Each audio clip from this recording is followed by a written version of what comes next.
Good morning students. आज मैं आप लोगों के लिए एनवायरमेंटल स्टडीज़ की बुक लेकर आई हूँ। पार्ट 5 फिफ्थ क्लास की बुक है मेरे पास ये। इसमें हमारा चैप्टर 11 है मॉन्यूमेंट्स, ठीक है, स्मारक। आज मैं इसके बारे में आपको पढ़ाने जा रही हूँ, तो वीडियो को ध्यान से देखिएगा। There are a number of historical monuments in India. हमारे देश भारत में बहुत सी ऐतिहासिक इमारतें हैं, बहुत से स्मारक हैं जिनकी मतलब संख्या कर पाना भी मुश्किल है। Due to this India is called a land of historical monuments. इसी कारण हमारे देश भारत को हिस्टोरिकल मॉन्यूमेंट्स की धरती कहा जाता है, यानी ऐतिहासिक इमारतों की भूमि कहा जाता है। The monuments remind us about the past and rich heritage such as architecture, art, craft, social and economic conditions of that period. ये जो भी मॉन्यूमेंट्स हैं ये हमें क्या याद दिलाते हैं? ये हमें हमारे देश की पुरानी संस्कृति, आर्किटेक्चर यानी बिल्डिंग्स को बनाने का जो काम करते हैं उन्हें आर्किटेक्ट कहते हैं ना, जो मैप्स और डिज़ाइंस वगैरह बनाते हैं। तो हमारे देश की संस्कृति, कला, हस्तशिल्प, हमारे देश की सामाजिक व्यवस्थाएं, हमारे देश की आर्थिक व्यवस्थाएं, इन सभी के बारे में हमें एहसास कराते हैं, हमें याद दिलाते हैं, सूचना देते हैं। Thus monuments are a source of knowledge about the past. ये स्मारक हैं जो हमें हमारे अतीत के बारे में जानकारी देते हैं। Many people travel from all over the world to see these beautiful monuments. पूरे देश से, पूरी दुनिया से लोग इधर से उधर ट्रैवल करते हैं यहाँ आकर। क्यों? ताकि वो हमारे देश के कल्चर्स के बारे में जान सकें। Let us study about some famous monuments of India. आइए कुछ प्रसिद्ध स्मारकों के बारे में जानते हैं। फर्स्ट यहाँ पर दिया है द ताजमहल। बच्चों, ताजमहल आप सबको पता है। The Taj Mahal is the most famous monument of India. Bharat देश का बहुत ही प्रसिद्ध स्मारक है Taj Mahal. Taj Mahal means the pride of the palace. Taj Mahal का मतलब होता है महलों का राजा, आप कह सकते हो, महलों का ताज, ठीक है। Taj Mahal was build by Mughal emperor Shah Jahan in the memory of his wife Mumtaz Mahal. Shah Jahan ने अपनी पत्नी मुमताज महल की याद में इसे बनवाया था। He summoned the best artist and architects from India, Turkey, Persia and Arabia to build this monument. उन्होंने क्या किया था? बहुत से देशों से, भारत से, टर्की से, पर्शिया से, अरब से, बहुत से देशों से बेस्ट आर्किटेक्ट्स को, बेस्ट कलाकारों को, नक्काशकारों को इकट्ठा किया था, एकत्रित किया था इस स्मारक को बनाने के लिए। It took more than 20,000 men working over a period of 18 years to construct the Taj Mahal. 20,000 लोग 18 साल तक काम करते रहे इस ताजमहल को बनाने के लिए। The Taj Mahal is located in Agra on the banks of the river Yamuna. Taj Mahal Yamuna नदी के किनारे आगरा राज्य में स्थित है। This famous building is made of white marble and stands on a 22 feet high marble platform. 22 feet ऊंचा मार्बल का चबूतरा, मार्बल का प्लेटफॉर्म बना हुआ है जिस पर सफ़ेद मार्बल से बनी हुई यह इमारत टिकी हुई है। It is an 8-sided structure. यह एक 8 साइड वाला स्ट्रक्चर है। The marble walls of the Taj Mahal are inlaid with black marble inscription from the Quran. जो ताजमहल की दीवार है ना, वाइट पत्थरों से बनी है, वाइट मार्बल से बनी है, उन पे काले काले अक्षरों से कुरान की जो आयत हैं वो लिखी हुई हैं। The Taj Mahal was declared a UNESCO world heritage site.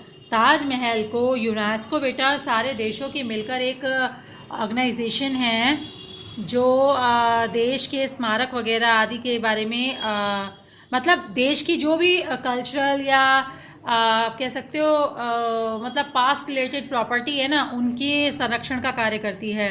उन्होंने वर्ल्ड हेरिटेज साइट का नाम दिया है, मतलब संसार की हेरिटेज आप बोल सकते हो, खजाना, पुराना जो हमारा क्या कहते हैं उसको, मेरे को एग्जैक्टली वर्ड नहीं आ रहा है, बट उन्होंने ताजमहल को जो है उन्होंने क्या कहा है कि ये मतलब संसार में एकदम अद्भुत नज़ारा, अद्भुत स्थल है देखने के लिए।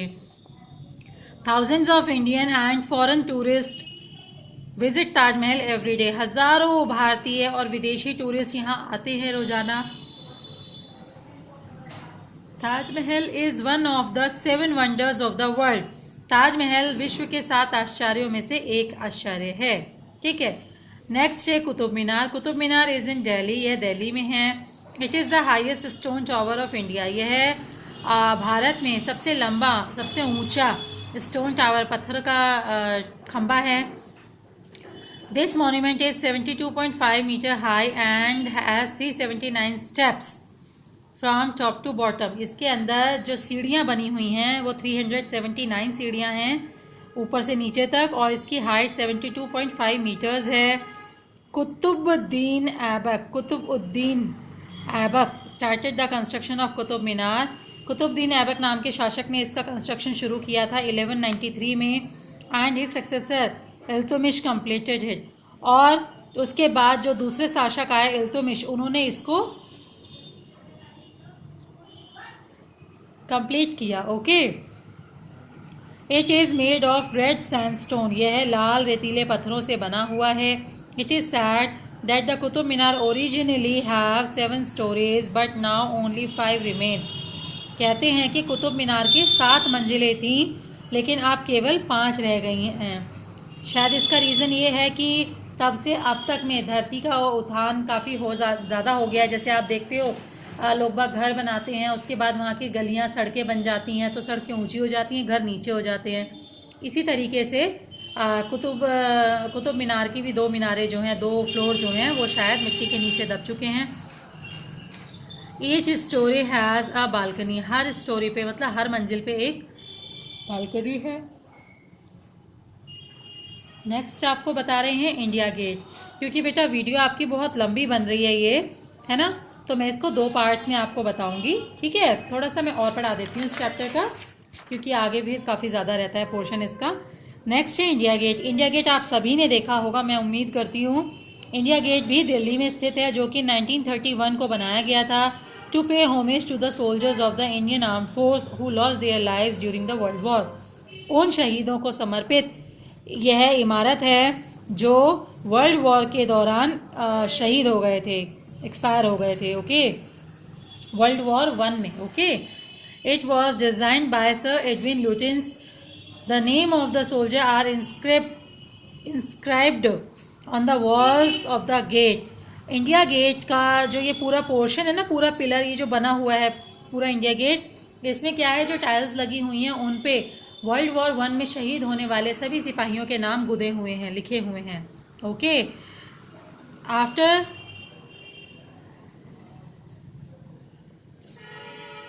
After India's independence, India Gate became the Indian Army's tomb of the unknown soldier known as अमर जवान ज्योति।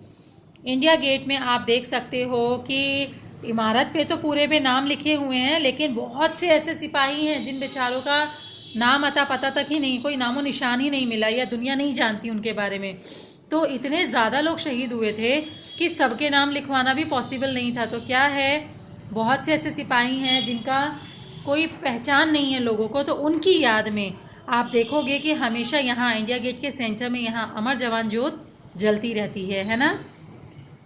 And immortal flame is kept burning under the arch of India Gate since 1971 से ये अरेंजमेंट्स किए गए हैं कि ये अमर जवान ज्योत जो है ये जलती रहती है, इसको कभी बुझने नहीं दिया जाता। ओके। तो बच्चों, बाकी का मैं आपको इसके सेकंड पार्ट में पढ़ाऊँगी।